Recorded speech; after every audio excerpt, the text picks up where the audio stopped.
Welcome to Cellar Dwellers. I'm Steve Jack. I'm Chris Kennedy. And if you're looking to get strong, you've come to the right place. Well, we've got kind of a special show for you today. We're out in the field. It's not how they made it in the business world out in the field. We're really out in the field. And Chris, you know, people got really strong long before there were gyms. Yep. And how did they do it, Steve? They did it the old-fashioned way. The old-fashioned way. They earned it. I liked it, too. Most of the tradespeople a long time ago, lumberjacks and stonemasons, and just about anybody who had to do anything had to do it the hard way. I know a guy in Mississippi. His name is John Wayne. He really is.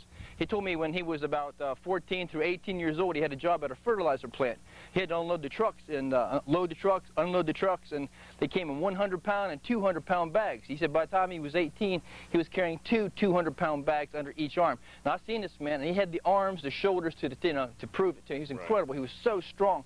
His fingers, you know, they're incredible, Steve. Well, you know, and again, a lot of the folklore and tales that we think of, John Henry and Paul Bunyan and things like that, of course they're myths, but you know what? They come out of that type of hard-working stock that this country was built on. Right.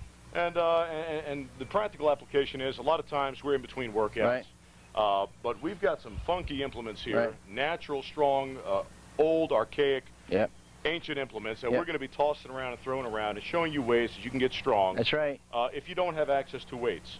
It's weight. It looks funny, but it's weight. Yeah, I should say if you don't have access to iron weights. Yeah, that's right. So we've got logs and stones and hammers and all kinds of things. Stick around for an old-fashioned workout. Okay, here we are out in the field amidst our ancient toys, and we've got some hammers and some weights and some logs, and first thing I'm going to do is show you one way to strengthen the stomach using the ancient Scottish hammer.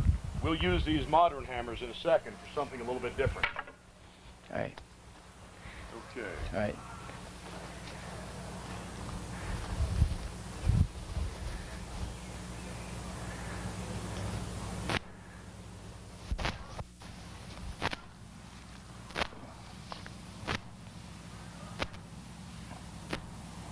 I can feel the wind off of that.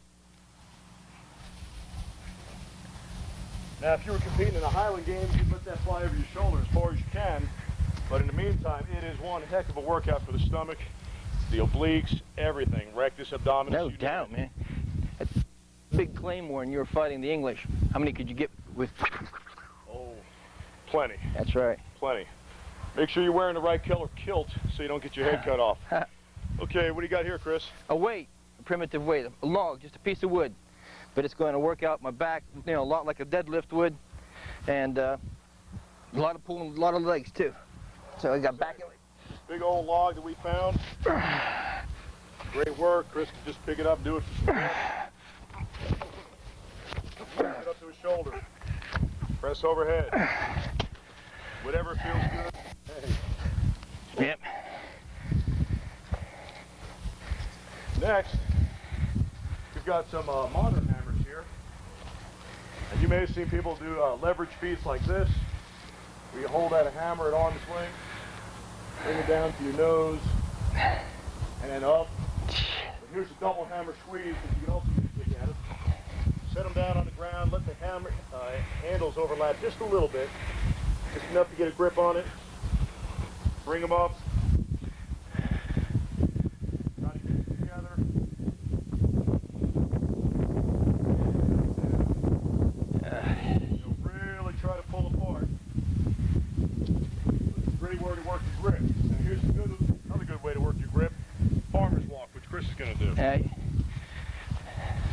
I guess you could, the more you overlapped them, the easier you could make it, and as you got stronger, you could gradually come out. Exactly, yeah. Where'd you say you wanted these, Steve? Oh, just there. You've got 2 buckets there.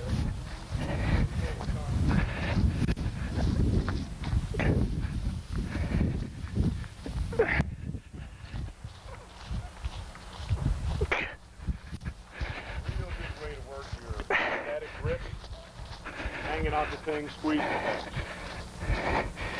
Yeah, get some shrug. And you can modify that any way you want.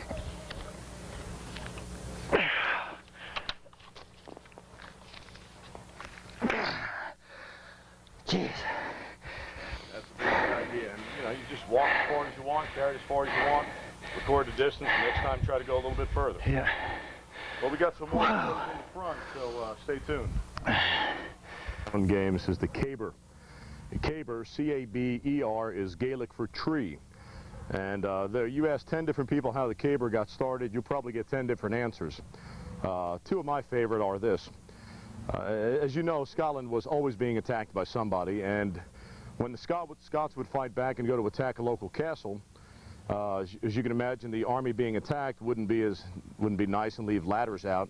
So you had to find a way to scale the walls. Well, they would chop down trees and leave some branches on, and then flip that tree up against the wall, and they'd have a way to scale the wall. Also, lumberjacks, as they would cut down trees and send them out in the river down to the logging mill, to bypass some of the log jams, they would have to flip these cabers or logs out past the log jam so it could float down the river. Either way you look at it, caber tossing is a big part of Scotland's culture, and it is one of the most spectacular events in the Highland Games. And we just happen to have a caber here today that I am going to attempt to stand up and flip right here in very limited space.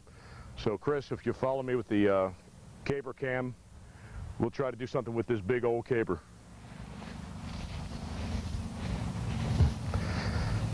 Now at the other end of this caber is a clockwood field, or a manhood stone, and it's going to be keeping that caber from going anywhere, at least to start with.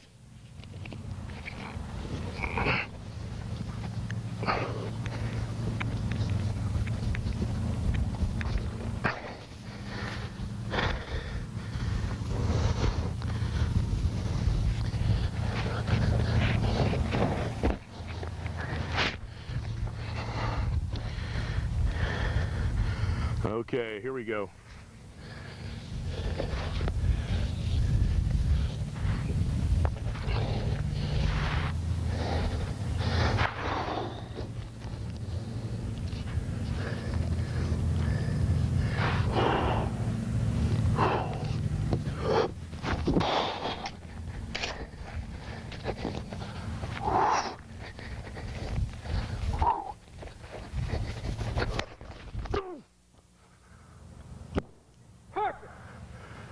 Okay, what we have there is a 12 o'clock turn, telephone lines that are still standing,